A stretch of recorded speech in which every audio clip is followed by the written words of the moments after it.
thank God that the brothers on the rise now. Endless celebrations all in my house. Levitating now, I'm super duper fly now. London boy, but DC where I reside now. Put the time in while you always yelling time out. If I quit it, cause I know I'm coming with it. You were sitting. So hi everyone and welcome to Biker in New. बहुत सारे लोग Himalayan और डोमिनार के बीच काफ़ी confuse हो रहे थे। कुछ कंपैरिजन भी हम लोग करेंगे हिमालयन और इसके बीच में। मेरे साथ हर्षा है यहाँ पे। हर्षा ने काफ़ी लॉन्ग राइड्स भी किए हैं डोमिनार के साथ and even he was there along with me for the पूरी राइड जो हमने वाइजैक से पूरी के लिए राइड करा था। So without any due we'll straight get into the point and I'll be showing you all the features of Dominar.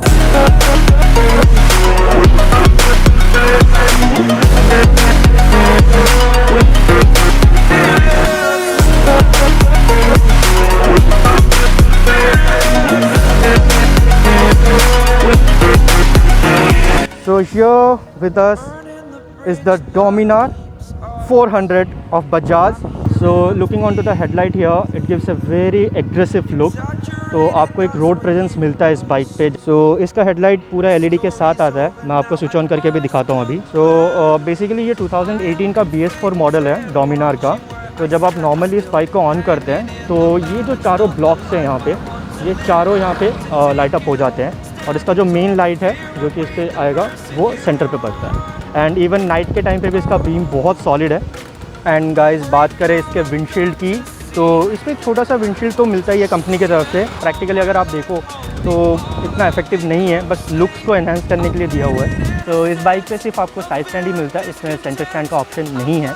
तो जनरली कहीं पर अगर पंचर हो गया या आपको ऑयलिंग करना हो, चेन्स वगैरह पे ल्यूबिंग करना हो तो थोड़ा सा दिक्कत आपको फेस करना पड़ेगा इस बाइक पे। टायर्स को भी देखें तो आपको एलॉय टायर्स मिल जाते हैं इस पर। तो आपको आगे और पीछे दोनों साइड आपको 17 इंचेस के डायमंड कट ट्यूबलेस टायर्स मिल जाते हैं। इसका अगर हम लोग ABS देखें यहाँ पे, ये स्विचेबल नहीं है। Coming on to the back of this we get this LED lights here. I will just switch it on and I will show it to you. इसका जो टैंक कैपेसिटी है 13 लीटर्स का टैंक कैपेसिटी आता है, but bike का थोड़ा सा average कम है इस पर। अराउंड 25 इन सिटी और हाईवे पे आप लोग एक्सपेक्ट कर ही सकते हैं 27-30 के बीच में कहीं पे भी। So for shorter people I can say उनके लिए काफ़ी बेनिफिशियल रहेगा ये बाइक, क्योंकि इस पर आपको बहुत अच्छा सीटिंग पोजीशन मिलता है।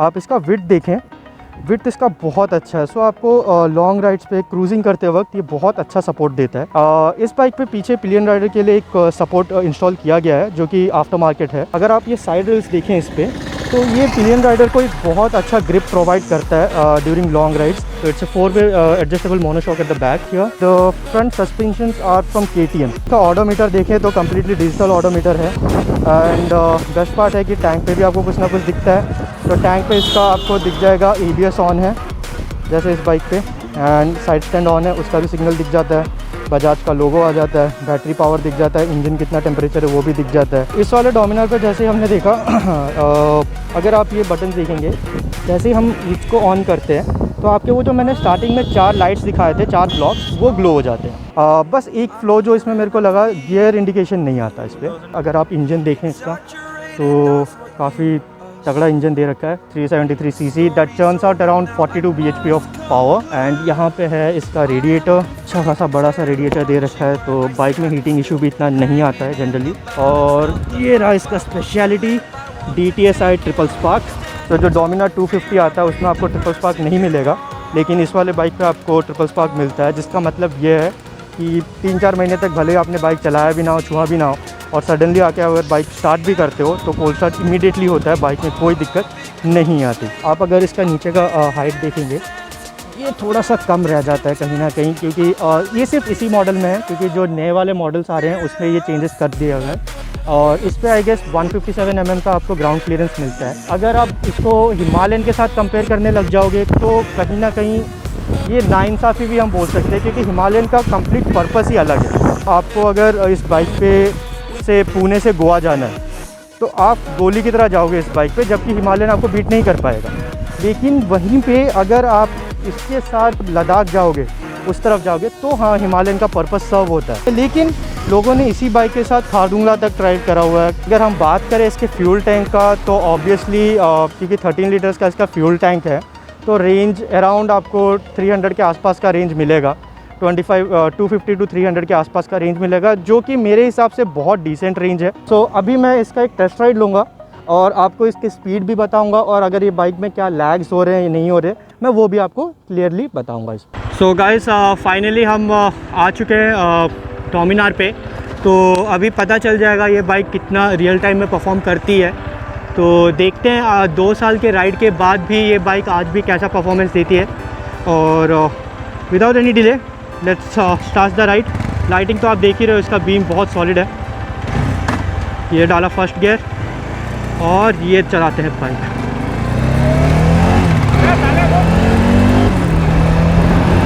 और जैसे कि मैं आपको बोल ही रहा था, इसका कॉर्नरिंग बहुत अच्छा है। अब इसका इंस्ट्रूमेंट क्लस्टर देखें तो बेसिक ही है, लेकिन एडिक्वेट इन्फॉर्मेशन आपको मिल जाता है, टाइम देखने को मिल जाता है, स्पीड आपको मिल जाता है अच्छे खासा, बड़े बड़े बोल्ड लेटर्स में दिया हुआ है स्पीड भी। एंड अगर आप वाइब्रेशंस की बात करें तो एज सच मेरे को वाइब्रेशंस पता नहीं चल रहे इस बाइक पे इस स्पीड पे, लेकिन जब मैं इसको हाई स्पीड पे लेके जाता हूँ तो मेरे को बाइक के वाइब्रेशन पता चलते हैं।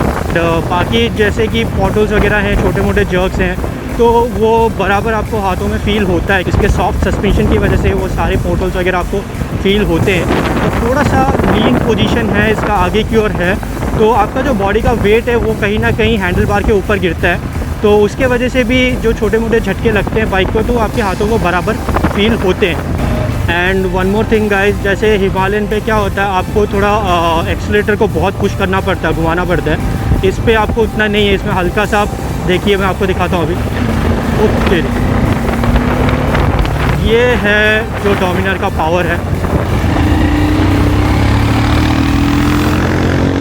And one more thing guys, exhaust note के लिए जाना जाता है रॉयल एनफील्ड, तो आपको हिमालय डोमिनार पे तो वो चीज़ आपको मिसिंग रहेगा।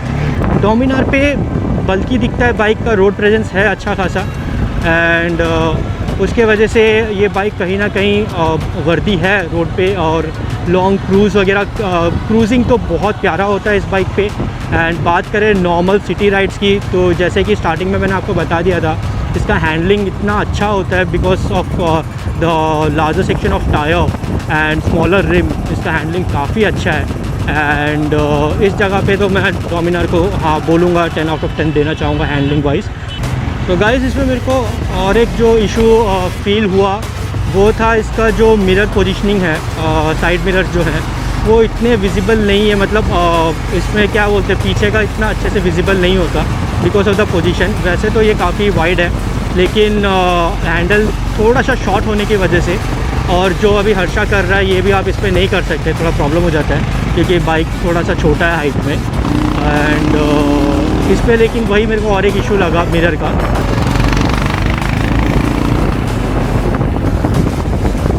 बाकी बात करूँ मैं इसके ब्रेकिंग की, तो ब्रेकिंग बहुत अच्छा है डोमिनार पे। Thank God that the brothers on the rise now. Endless celebrations all in my house. Levitating now, I'm super duper fly now. London boy, but DC where I reside now. Put the time in while you always yelling time out. And for quit it, cause I know I'm coming with it. You were sitting, you were wishing I was handling my business. Now I got the ball like Harry Potter playing Quidditch. And my business so humongous, you would think that happens in there. Damn man, I'm all that, yeah I'm all that. Looking for that whip, yeah that what you call that. I'ma blow up in the summer, have him yelling fall back. And I've always been ahead like an effing ball cap. Man, I came in the game like whoa. Got a couple chains on me cause I like gold. They told me I'm the best and I told them I know. Cause when I'm in your town, every ticket I sold. Yeah, they saying I'm the man. Facts bro, lot of haters, tell me where they at though. I'm the new pop, all I do is rap though. Want me on your song, throw a couple stacks, yo. Everybody wanna do the same thing. That's why we ain't on the same page. Do my own thing, and I maintain. Flow like water, so I'm going mainstream. I'm going mainstream. Flow like water, so I'm going mainstream. Yeah, I'm going mainstream. Flow like water, so I'm going mainstream. I'm going mainstream. Mainstream. Flow like water, so I'm going mainstream. Yeah.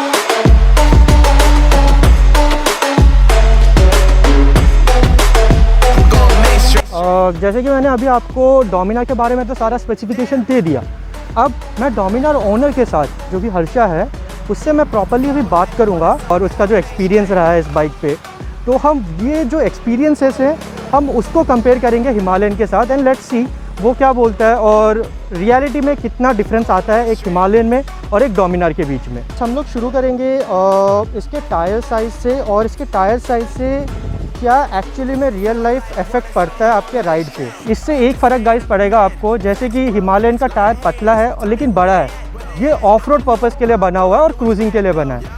लेकिन डोमिनार यहीं पे क्या करता है, थोड़ा सा beat कर देता है हिमालयन को सिटी राइड्स पे, क्योंकि इससे क्या होता है आपका टायर साइज छोटा होने की वजह से आपको एजिलिटी बहुत अच्छी मिलती है, तो आप ट्रैफिक को बहुत अच्छे से कट कर सकते हैं। इवन जो आपके टर्निंग्स वगैरह होते हैं, टर्निंग पे बाइक बिल्कुल मक्खन है। अगर कोई पॉटहोल आपको दिख रहा है, आप गाड़ी स्लो करके लेकर गए हैं तो ठीक है, प्रॉब्लम नहीं है, बट जो सडन वाले पॉटहोल्स है ना, उसमें आपको कंपलसरी दिक्कत आएगा गाड़ी में। स्पेशली ये गाड़ी ऑफ रोडिंग के लिए नहीं बनी है, मतलब लोग बहुत करते हैं। होता क्या है कि इसका जो ABS का जो सिस्टम है, तो उसमें एक प्लग है, तो वो प्लग को आप एक बार निकाल दोगे ना, तो ऑटोमेटिकली आपका जो गाड़ी का ABS है वो डिसेबल हो जाएगा। इसी जगह पे हिमालयन बहुत इफेक्टिव है। छोटे मोटे पोर्ट होल्स और स्पीड ब्रेकर्स जो है वो पता ही नहीं चलते, बहुत स्मूथली निकल जाते हैं। सो गाइस, अगर हम लोग इस बाइक का हैंडल का हाइट देखें, मतलब जो हैंडल का इसका पोजीशन है आपका, तो वो थोड़ा सा लो होता है अगर आप इसको कंपेयर करें हिमालयन के साथ। डोमिनार का जो हाइट है उसके लिए उसका हैंडल अच्छा बैठा है, तो दोनों का क्या है कि comparison with respective of height अच्छा ही है। अच्छा। बट ओनली वन थिंग, जब आप हाईवे पे हो, आप लॉन्ग डिस्टेंस टूरिंग कर रहे हो, उस समय Himalayan would be much comfortable in terms of height and handle ratio than Dominar. अब बात करेंगे हम लोग इस बाइक के इंस्ट्रूमेंट क्लस्टर के बारे में। तो इसमें क्या है, जैसे कि मैंने आपको पहले भी डिफाइन करा था, इसमें सारे फीचर्स हैं, बस एक ही जो इशू है वो है इसमें गियर इंडिकेशन नहीं आता। ये तो बाबा आदम के ज़माने का बनाया हुआ है, बस कलरफुल है थोड़ा सा, और कंपास दे रखा है ताकि अगर रात में आप कहीं पे आपका GPS काम ना करे और आपकी जियोग्राफी बहुत अच्छी हो, आप तारे देख के रास्ता अपना नाप सकते हो, तो आप इसका यूज़ करके घर वापस आ सकते हो। तेरे को कभी कन्फ्यूजन होता है लॉन्ग राइड्स वगैरह या सिटी राइड्स में? देख भाई, इनिशियली तो सबको होगा, तो पहली बार ड्राइव कर रहा है विदाउट गियर शिफ्ट इंडिकेटर, तो स्टार्टिंग का एक 10-15 दिन लगेगा। जो नया 2020 में BS6 लॉन्च हुआ है डोमिनार, उसमें है ये? उसमें है, इसमें नहीं है। Okay. उसमें ऑलरेडी एक्चुअली जो क्लस्टर जो है, इंस्ट्रूमेंट क्लस्टर, वो भी डेवलप किया है, और उसका जो नीचे सेकेंडरी इंस्ट्रूमेंट क्लस्टर आपने देखा है, उसमें भी आपका एडेड एडवांटेज उसमें है, जो कि इसमें नहीं है। तो अगर आप नोटिस करेंगे, डोमिनार बहुत बल्कि दिखता है। Dominar is actually 10 kg lighter than Himalayan. ये अराउंड 184 kgs है, जबकि आपका हिमालयन 194 kgs का कर्व वेट आता है इसका। भाई देख, सिटी राइडिंग में और जो छोटा मोटा गली है उसमें 100% इशू होगा, क्योंकि वेट थोड़ा ज़्यादा है, तो टर्निंग रेडियस भी ज़्यादा है इसकी, तो उसमें इशू होगा। But once you are on the normal road, आपको उतना दिक्कत नहीं होगा। बट इसमें एक प्रॉब्लम है, जो भी निकालेगा उसको सबसे पहले गाड़ी भारी लगेगा। द रीज़न इज इसका जितना भी वेट डिस्ट्रीब्यूशन है वो सिर्फ सामने की तरफ है, तो मतलब आपका जो सीट के नीचे तक है उसी एरिया में उसका कंप्लीट गाड़ी का वेट इंक्लूडेड है। हिमालयन पे क्या सीन है, इसका वेट डिस्ट्रीब्यूशन बहुत अच्छे से करके रखा हुआ है इस पर, और इसका जो सेंटर ऑफ ग्रेविटी आता है वो एकदम बराबर पोजीशन पे लगा के रखा है। जबकि आप अगर डोमिनार देखेंगे तो डोमिनार पे आप देख सकते हैं कितना बल्क आगे की ओर है थोड़ा सा, तो उसके वजह से कहीं ना कहीं ये बाइक में थोड़ा सा आपको वेट का इशू आएगा, पता चलता है। क्योंकि हम लोग जनरली ये जो बाइक खरीदते हैं कहीं ना कहीं फैमिली पर्पज़ के लिए भी होता है, ये डुअल पर्पज़ के लिए खरीदते हैं हम लोग बाइक, तो उसमें अगर आप देखें तो जो पिलियन राइडर होता है उसके लिए बहुत वैल्यूबल रहता है कि उसकी सीटिंग पोजीशन कैसी है और सीट का विड्थ कितना है। तो इस पर बहुत सही सीट का विड्थ दे रखा है अगर आप डोमिनार को देखें। सिमिलरली अगर आप हिमालयन पे भी देखें तो हिमालयन का भी जो पिलियन राइडर का सीट है वो भी काफ़ी वाइड है, तो इसमें बैठते वक्त जो पिलियन राइडर होगा उसको बहुत कंफर्टेबल फील होता है। तो नाउ गाइस, अगर हम लोग बात करें हिमालयन में क्या है, रॉयल इनफील्ड ने काफ़ी एस्पेक्ट्स दे रखे हैं कि बाद में आप अपने ग्रिल्स वगैरह भी फिट कर सकते हो इस पर। इवन दो अगर आप यहाँ पे भी देखें तो मैं अंदर से इसको दिखाने की कोशिश करूँगा। तो आप जैसे कि देख पा रहे हो वो जो स्क्रूज़ के लिए दिए हुए हैं, तो ये आपके होते हैं जेरिकन्स वगैरह, आप इस पर अटैच करके लॉन्ग राइड्स पे जा सकते हो। तो ये एक एडेड एडवांटेज आता है आपको हिमालयन के साथ। डोमिनार गाड़ी सिर्फ स्टॉक में देगा, कुछ भी ऑफ्टर मार्केट नहीं रहेगा इसमें। बट देख, एज ऑफ मी अगर आपको शॉर्ट राइड्स करना है तो गाड़ी में कुछ लगाने की ज़रूरत नहीं है, क्योंकि मेरे दोस्त भूटान भी जाके आ गए ऐसे ही, सिर्फ एक पीछे सैडल बैग का फ्रेम लगा के ऐसे ही गाड़ी में without any fog lights also, क्योंकि बहुत तगड़ा लाइटिंग है इसका, तो करके आ गए। बट अगर आपको एक कंफर्टेबल जर्नी चाहिए कंप्लीट मॉडिफिकेशन के साथ, तो हम लोग लद्दाख भी गए थे, जिसके कंप्लीट डोमिनार का कंप्लीट मॉडिफिकेशन कॉस्ट 35,000 हुआ था। हर्षा ने इसको काफ़ी सालों से चला रखा है, तो हम हर्षा से एक रियल लाइफ उसका रिव्यू लेंगे कि उसको क्या क्या प्रॉब्लम फेस करने पड़े। I am giving you a genuine review क्योंकि मेरा गाड़ी ये 2 साल पुराना है, ठीक है, और मैंने करीब ज़्यादा 20-25 हज़ार किलोमीटर्स गाड़ी पे घूम गया है। तो देखो भाई, मैंने ये गाड़ी को सिंगल हैंडर चलाया है, तो I know what are the problems in this. So first of all भाई, इसका जो पुराना मॉडल है, ये नया मॉडल में तो प्रॉब्लम नहीं है। पुराने मॉडल में जो आपका नीचे का कैटालिटिक कन्वर्टर जो है, उसके वजह से आपका ग्राउंड क्लियरेंस गाड़ी का बहुत कम हो जाता है और बहुत प्रॉब्लम होता है, स्पीड ब्रेकर के ऊपर लगता है। तो सेकंड प्रॉब्लम जो इस गाड़ी में है वो है इसके मिरर्स। तो ये मिरर्स बहुत घटिया है। नया डोमिनर का बहुत अच्छा है, ये गाड़ी में सिर्फ आपका बाइसेप्स दिखते हैं, as I told you in the mirror. तो mirrors is very very bad of this. ये 2 मेजर प्रॉब्लम्स है which could be sorted, but first problem sort नहीं होगा मेरे गाड़ी में, ऐसे ही चलाना पड़ेगा, but second problem can be sorted. And third problem is इसका गाड़ी का जो साइड स्टैंड है वो भी बेकार है। बेकार इन द सेंस गाड़ी जो है वो झुक जाता है वेट के कारण, और साइड स्टैंड उतना टिकता नहीं है। तो ये तीनों ही बस नॉर्मल प्रॉब्लम्स है। उसके अलावा I am very impress with the performance, comfort, handling, ride quality, fuel efficiency. तो मेजॉरिटी अगर आप मुझसे रेटिंग पूछोगे तो for the price and for the vehicle out of 10 I am going to give 8.5। Guys, अगर आपको ये वीडियो पसंद आई हो तो प्लीज़ थम्स अप बटन को हिट कीजिएगा, सब्सक्राइब बटन पे क्लिक कर दीजिएगा अगर आप पहली बार मेरे चैनल पे आ रहे हैं, क्योंकि मैं ऐसी काफ़ी वीडियोस आपके लिए लाने वाला हूँ। अपने सजेशन कमेंट बॉक्स पे डालिएगा और ज़रूर ही डिस्क्रिप्शन में चेक कर लीजिएगा भाई का चैनल का नाम बता दो भाई। हर्षा चक्रवर्ती जो मेरा नाम है। और भाई एक नंबर राइडर है, एंड इनके चैनल पर आपको काफ़ी सारे ट्रैवलिंग ब्लॉग वगैरह भी मिल जाएंगे। ये बहुत अलग अलग जगह घूमते हैं और ट्रैवलर हैं, तो आप उनका चैनल भी चेकआउट कीजिए, उनका डिस्क्रिप्शन में लिंक दे दूंगा मैं। और बाकी मेरे चैनल को अगर आपने पसंद करा है तो प्लीज़ शेयर कीजिए, लाइक कीजिए, कमेंट कीजिए, जो करना है करो, बिंदास रहो, राइड हार्ड, राइड सेफ।